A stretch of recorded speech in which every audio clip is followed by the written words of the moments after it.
Adapun tema ibadat kita pada pagi hari ini adalah iman akan Yesus sumber kehidupan kekal.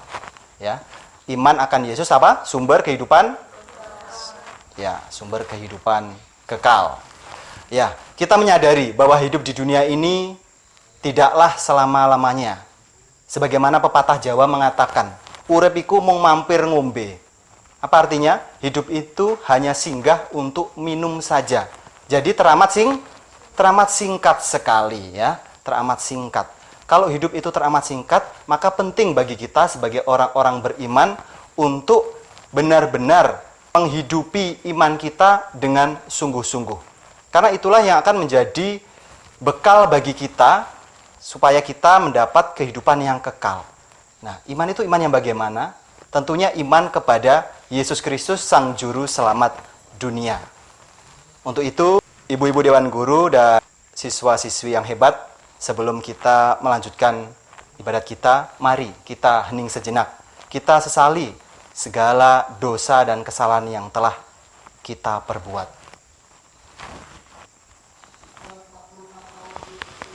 Saya mengaku kepada Allah yang Maha Kuasa dan kepada saudara sekalian bahwa saya telah berdosa dengan pikiran dan perkataan, dengan perbuatan dan kelalaian. Saya berdosa, saya sungguh berdosa. Oleh sebab itu saya mohon kepada Santa Perawan Maria, kepada para malaikat dan orang kudus, dan kepada saudara sekalian, supaya mendoakan saya kepada Allah Tuhan kita. Semoga Allah yang Maha Kuasa mengasihani kita, mengampuni dosa kita, dan menghantar kita sampai ke hidup yang kekal. Amin. Tuhan kasihanilah kami. Kristus kasihanilah kami. Tuhan kasihanilah kami. Marilah kita berdoa. Allah Bapa yang Maha Rahim, kami datang menghadap untuk memanjatkan puji syukur atas kelimpahan rahmat-Mu hingga kami Engkau perkenankan bersatu dalam doa. Kami datang untuk mendengarkan sabda-Mu yang menyejukkan, agar kami dapat menyadari untuk apa Engkau memberikan hidup kepada kami. Dengan demikian, kami dapat menghargainya sebagai anugerah dengan perantaraan Kristus Tuhan kami. Mari kita dengarkan sabda Tuhan. Haleluya, haleluya, haleluya, haleluya, haleluya, haleluya, haleluya, haleluya. Akulah kebangkitan dan hidup. Barang siapa percaya kepadaku, ia akan hidup walaupun ia sudah mati.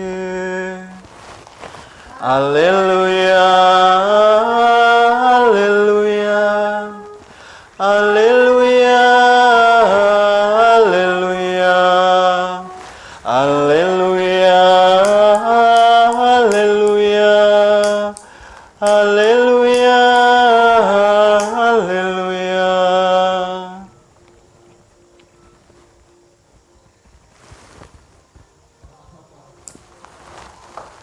Semoga Tuhan beserta kita. Inilah Injil suci Yesus Kristus menurut Santo Yohanes.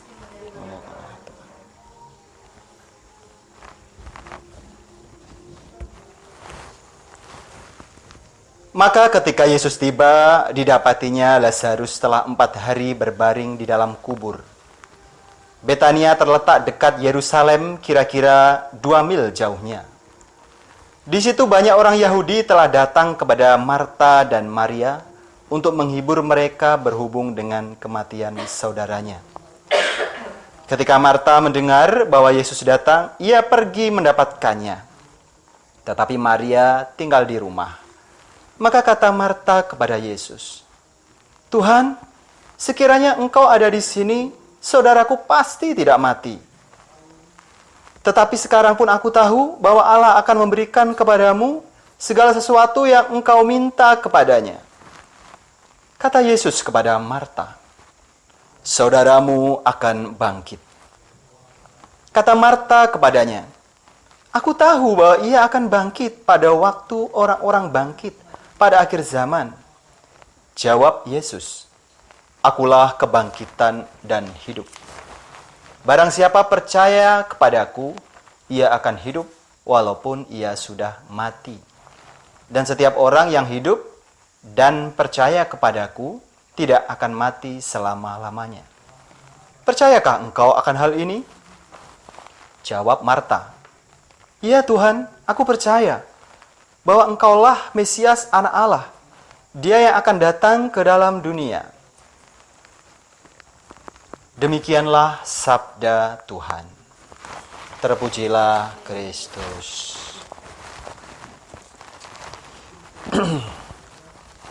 Baik.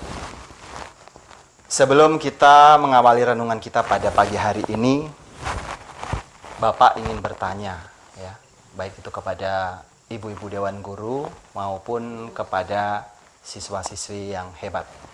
Oke, pertanyaannya adalah, sejauh yang kalian ketahui, standar usia atau batas usia manusia di dalam Alkitab, di dalam kitab suci, itu mencapai berapa tahun? Silakan berpendapat. Salah tidak apa-apa. Yang penting kita berani menjawab, berani berpendapat, ya. Silakan, siapa?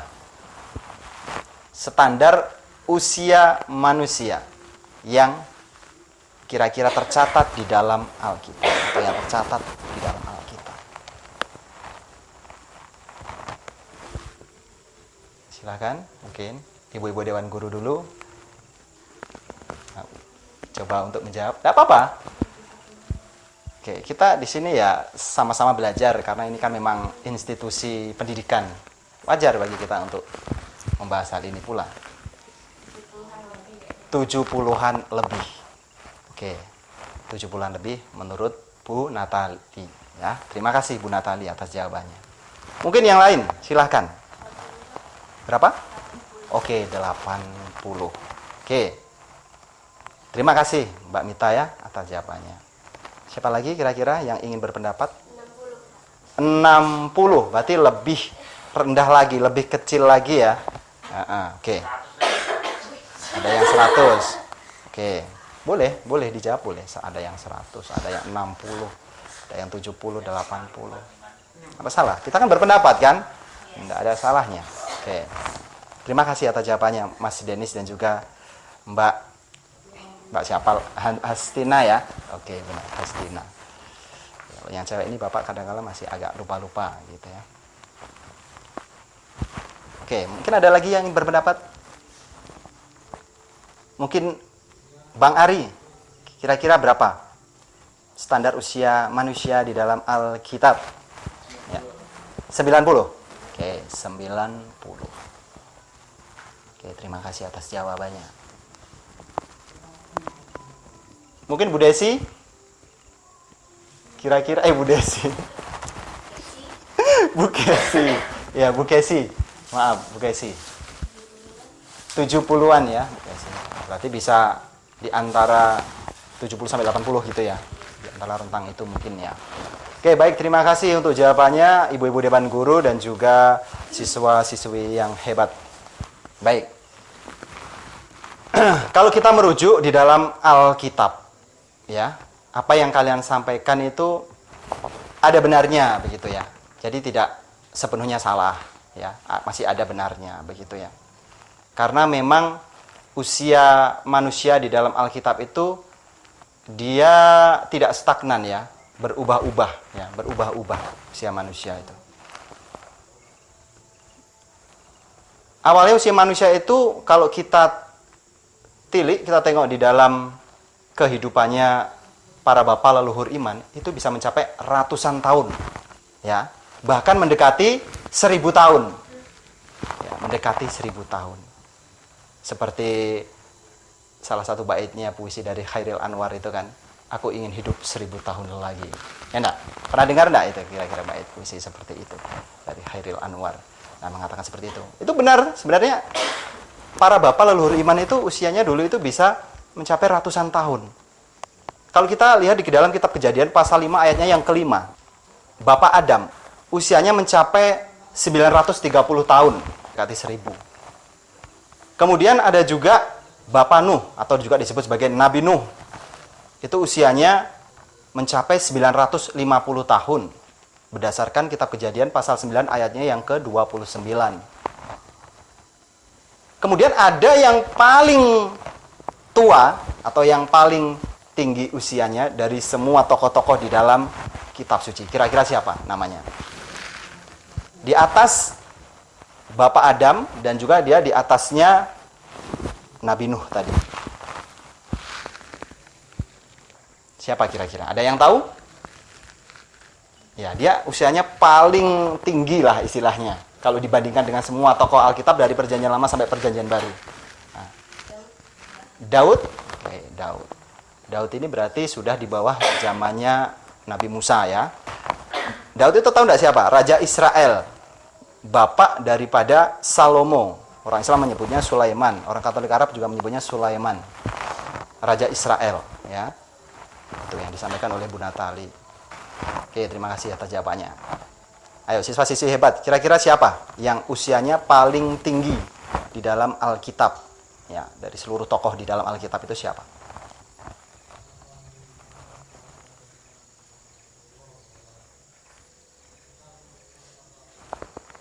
Tidak tahu? Nah, beliau adalah Bapak Metusalah. Ya, Bapak Metusalah itu usianya mencapai berapa? 969 tahun. Ya kan? Berarti lebih tinggi daripada Bapak Adam kan? Adam tadi berapa? 930. Nabi Nuh 950. Ya, kalau tidak percaya nanti bisa dibuka Alkitabnya. Intinya di kitab Kejadian pasal 5 ayatnya yang ke-27. Itu usianya dari Bapak Metusalah. Itu 969 tahun. Ya. Nah, kemudian usia tersebut menurun setelah zamannya Nabi Nuh. Difirmankan oleh Tuhan bahwa manusia itu hidupnya 120 tahun saja. Berdasarkan kitab Kejadian pasal 6 ayatnya yang ketiga. Jadi lebih singkat daripada para bapak leluhur iman tadi. Kemudian turun lagi di zamannya Nabi Musa. Dan juga di zaman, bisa dikatakan juga zamannya Nabi Daud tadi. Atau Raja Israel. Dan itu bisa jadi di zamannya kita juga. Nah, Nabi Musa dalam doanya mengatakan apa? Ya, kita baca di dalam kitab Mazmur pasal 90 ayatnya yang ke-10. Masa hidup kami 70 tahun dan jika kami kuat 80 tahun. Dan kebanggaannya adalah kesukaran dan penderitaan karena berlalunya buru-buru dan kami melayang lenyap. Ya. Jadi usia manusia itu berdasarkan Alkitab yang terakhir itu ya 70 sampai 80 tahun usia manusia. Jadi tidak panjang lagi begitu. Ya mungkin masih ada sih usianya yang mungkin mencapai 100 tahun ya di zaman sekarang. Tapi kan itu sangat jarang sekali, ya kan? Sangat jarang sekali. Nah, bisa dikatakan kalau memang usia itu di atas 80 tahun, bisa saja itu sudah menjadi kehendak Tuhan. Atau bisa dikatakan bonus, ya enggak? Kalau di bawahnya itu gimana? Ya, kehendak Tuhan juga. Tapi rata-rata memang 70 sampai 80 tahun. Ya, sekarang memang banyak juga yang 50 tahun, 60 tahun meninggal. Dan itu semua adalah kehendak Tuhan. Ya.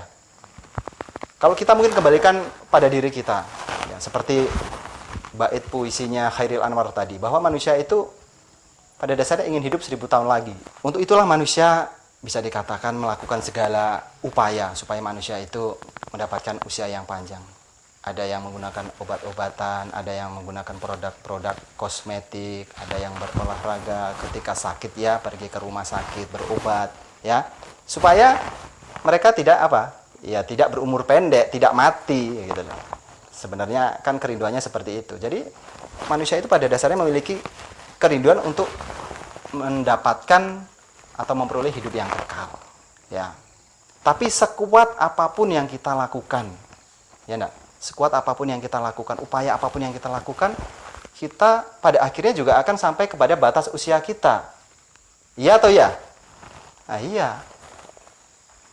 Kita semua pasti akan mati. Tidak ada yang tidak mati. Kita semua akan mati. Untuk itulah di dalam kitab Khotbah pasal 7 ayatnya yang kedua itu dikatakan begini.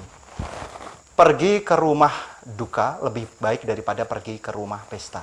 Karena di rumah dukalah kesudahan setiap manusia. Ya. Jadi setiap manusia itu kesudahannya ya kematian. Karena Bapak tadi di awal sudah bilang kan di pengantar tadi, hidup manusia itu seperti pepatah Jawa mengatakan, urip iku mung mampir ngombe, ya kan? Jadi hidup itu begitu teramat singkat sekali, hanya singgah untuk minum. Tapi pada dasarnya yang indah di mata Tuhan itu bukan usia yang panjang atau usia yang pendek. Ya, kalau memang kita menyadari bahwa hidup itu singkat, ya. Lalu apa sebenarnya yang indah bagi Tuhan itu? Yang indah bagi Tuhan adalah bagaimana kita dalam hidup itu menghidupi iman kita akan Yesus. Yesus sebagai juru selamat dunia yang menjamin hidup yang kekal. Dia yang bersabda, akulah kebangkitan dan hidup. Barang siapa percaya kepadaku, tidak akan mati selama-lamanya. Ya. Itu adalah perkataan Yesus sendiri. Yesus menjamin kepada setiap orang yang percaya kepadanya. Bukan tanpa alasan ya kita intinya percaya kepada Yesus itu. Bukan tanpa alasan. Karena sepanjang sejarah ya, baik itu para raja, orang-orang terkenal, para filsuf, semuanya mati, berakhir. Ya enggak? Kuburannya pun masih kita dapat jumpai hingga hari ini. Tetapi tidak dengan Yesus. Yesus memang mati pada penyalibannya. Tetapi pada hari ketiga dia bangkit mulia. Hidup selama-lamanya sampai sekarang.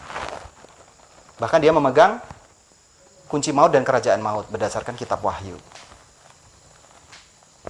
Nah, makanya kita harus benar-benar menghidupi iman akan Yesus.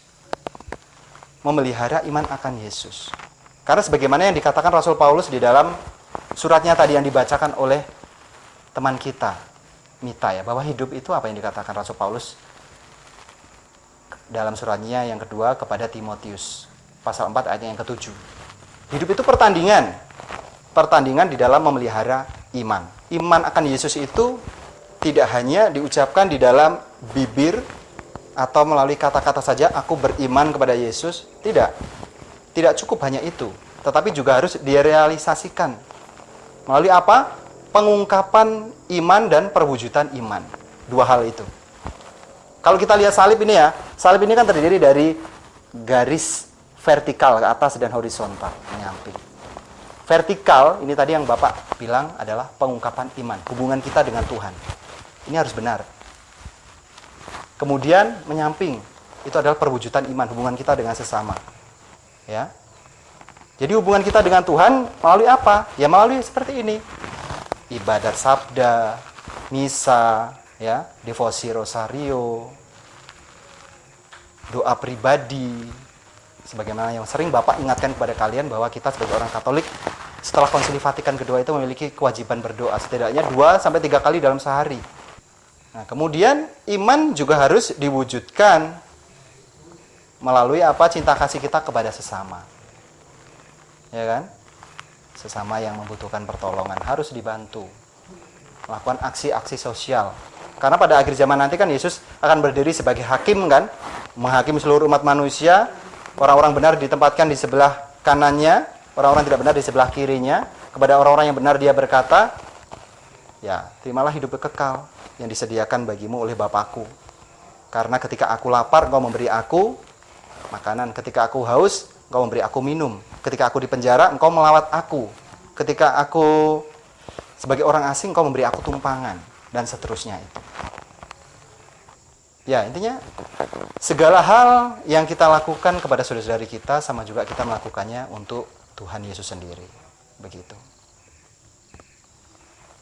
Nah, makanya kalau hidup itu adalah pertandingan iman, maka kita harus benar-benar menghidupi dua hal itu tadi, pengungkapan iman dan perwujudan iman.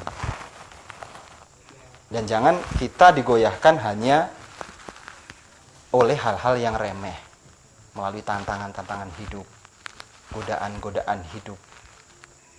Misalnya godaan hidup bisa karena pasangan, cewek, cowok, akhirnya meninggalkan iman. Nah, seperti itu kan kita bagaimana menukar iman, menukar Yesus, menukar kehidupan kekal kita hanya dengan hal-hal yang remeh, hal-hal yang sepele. Jangan sampai kira-kira itu terjadi ya, kiranya itu terjadi pada diri kita, jangan sampai. Semoga kita dihindarkan dari itu semua. Karena kalau kita lihat perjuangan para rasul ataupun jemaat perdana di dalam menyebarkan atau mewartakan Injil ini penuh perjuangan sampai meneteskan titik darah penghabisan.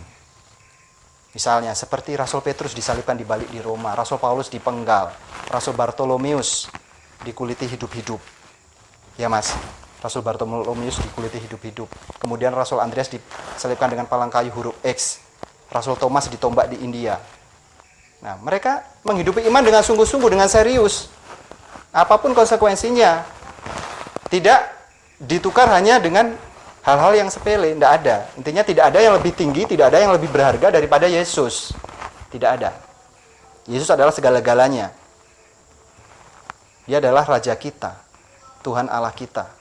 Allah yang menjelma menjadi manusia, sebagaimana yang difirmankan di dalam Injil Yohanes pasal 1 ayatnya 1-3 dan ayatnya yang ke-14. Pada mulanya adalah firman, firman itu bersama-sama dengan Allah dan firman itu adalah Allah. Ia pada mulanya bersama-sama dengan Allah, segala sesuatu dijadikan oleh Dia, dan tanpa Dia tidak ada sesuatu pun yang telah jadi dari segala yang telah dijadikan. Ayatnya yang ke-14 yang sering kita doakan di dalam doa Angelus itu. Firman itu telah menjadi manusia dan diam di antara kita, dan kita telah melihat kemuliaannya, yaitu kemuliaan yang diberikan kepadanya sebagai anak tunggal Bapa penuh kasih karunia dan kebenaran. Itu yang mendasari doa Angelus. Ya. Jadi kita harus benar-benar berapi-api, berkobar-kobar di dalam iman. Kita harus menghidupi iman kita sebagaimana para rasul, para jemaat perdana yang 300 tahun awal kekristenan, nah mereka dibantai. Bahkan ada yang diberikan kepada singa-singa yang lapar, ada yang dibunuh lalu dijadikan lampu penerang di pinggir-pinggir jalan. Itulah hidup kekristenan umat jemaat perdana pada waktu itu. Tetapi mereka tetap kekeh setia di dalam imannya kepada Yesus. Nah, maka kita yang sudah menerima iman kekristenan ini, kekatolikan ini, mari kita jaga iman kita. Kita hidupi iman kita. Kita bersyukur atas iman kekristenan yang sudah dianugerahkan Tuhan kepada kita. Karena iman itu suatu anugerah, ya. Anugerah. Orang boleh datang kepada iman akan Yesus itu karena bimbingan Roh Kudus. Tapi kembali lagi kepada kehendak bebas kita. Apakah kita mau mengikuti Tuhan atau tidak? Apakah kita mau menjual Tuhan atau tidak? Nah, semacam itu.